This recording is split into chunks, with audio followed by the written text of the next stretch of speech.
Hi, welcome to educator.com and the very first lesson in Adobe Illustrator CS6. So we're going to cover a lot of foundation because your foundation, if it's built right, will carry you the whole way through. Okay, we're going to talk about workspaces first. And even though you can work on one workspace at a time, I'm going to show you the many workspaces that are available and how you can set up yours. Okay, so let's get into it. Okay, so first we're going to look at preferences. Now, you may not know what preferences you want right away because you haven't worked with the program. So after you work with it for a while, you begin to see what your style is and what works for you. So let's look at the preferences right now. So general preferences. You have your keyboard increments. So when you want to move an object, this is the increments that it will move in. Constraint angle, you really don't have to worry about that.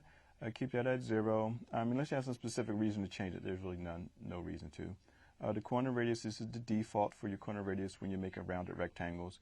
And you can change that along the way, but again, no reason to change it right now. But if you find you're making the same corner rounded rectangles all the time, then it might be good to put the default in here. Disable auto add delete. This refers to the pen tool, where the pen tool can add and delete points from the pen tool without going to another one. Use precise cursors. So instead of using an arrow or a tool, it'll use crosshairs. Show tooltips. I like keeping show tooltips checked because that helps me with the drawing and creating of the art. And anti-alias artwork. You want this checked because if you don't, then you'll see what vector really looks like, and it's really scary and it can make people nervous. The other stuff, double-click isolate. We'll go to that later. Scale, stroke, and effect patterns. So really don't have to worry about that. You can keep this the way it is. Okay, now selection and anchor display. Now tolerance specifies the distance within which an anchor point becomes selected when you click it. So you're within 3 pixels. Then that anchor point will become selected. Object selection by path only. Right now, this is deselected, so I can select object as soon as I get to it and not just hit it by the path. Snap to point within 2 pixels, almost the same as tolerance. And command click to select objects behind. Now this is if you have 2 objects on the same layer and one is behind another, then you can command click to select that other object. And also anchor point and handle display. If you don't, this is the way it's currently displayed in this degrade area. But if you don't like it, you can change it to one of these. Again, not too much to change.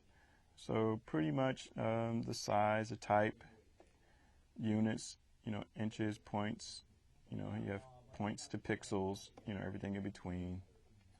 The guides and the grid. So the guides are a cyan. So if you need to change the color because they have a cyan background, then you can change that. Right now it's lines, but it could be dots. The grid can be customized with what color that will be. Right now it's a light gray. And again, the style can be lines or dots. And the grid line is every 72 points right now, and the subdivisions are 8.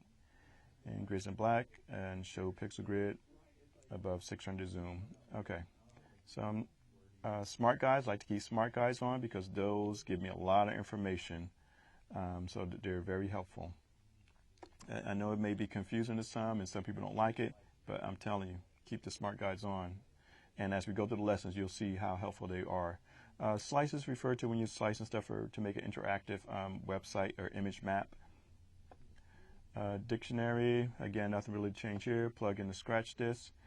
Now you have a secondary drive, then you want to make that the secondary disk your scratch disk because when you use up everything on your first disk, then it'll switch to that and it'll keep Illustrator humming right along. User interface, this is the interface we're in now. So I can make that custom, lighter, dark, or just go back to what I had, which is medium dark. Okay, file handling and clipboard, again, not much to do here because you do want to keep it as PDF because across all of the Adobe products, it can read PDF. So that'll make it, so if you want to go from one Adobe program to another, if it copies as PDF, then you'll be able to open it right up. Appearance of black, really don't have to deal with anything here right now unless there's something specific instructions from your printer. Just keep this the way it is. Okay, so those are the preferences.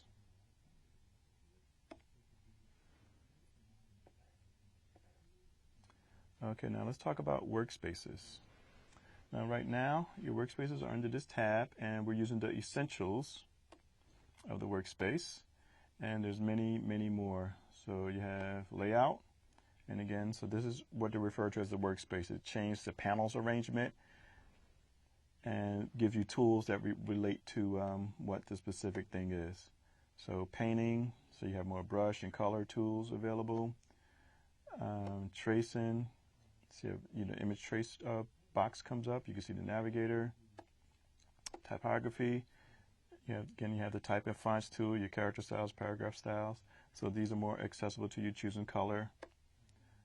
For the web, swatches, symbols, brushes, appearance. And again, so things that they think will be available to you.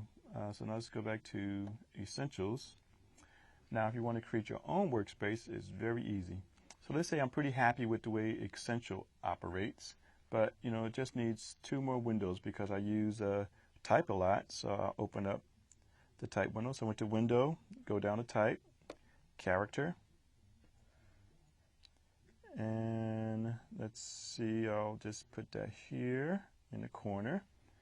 And I also like to use the Pathfinder tools a lot. So let me open up the Pathfinder window. Pull this up. So now here's a way to change the size, like a high option, because all the options are showing. So I'm going to hide that. So make that a little bit smaller. Okay, so it's not quite in the way. So if you don't have 2 monitors to deal with, then this is good here. Okay, so now what I'm going to do is I'm going to save this as my workspace. So go to the tab, select New Workspace. I'm going to name it Howard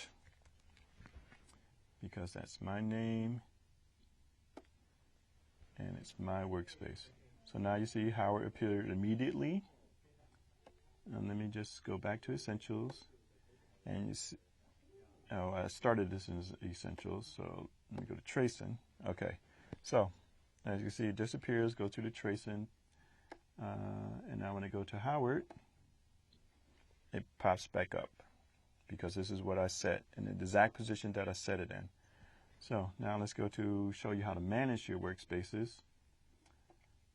So let's say you have a few different workspaces and you want to create a new workspace. You can use this as the guide, as the default. So from here you can create a new workspace, or if you have too many, then you can just delete the workspace and start fresh.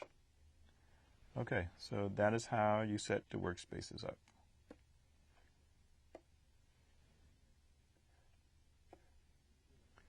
Okay, so now let's talk about artboards. Now, artboards are an interesting feature because it makes it very similar to Adobe InDesign. So there are a few ways you can get to the artboard. So click here, and your artboard will be handy. Right now, this is only one artboard. So let me just show you. So see this line here? That's the artboard. Now if I wanted to, I can go to click Document Setups, and this is another way to get the artboard. So I can edit the artboards here. So you can see I get some handles on here. So let me open up a new file and edit that. So I hit Escape to get out of that.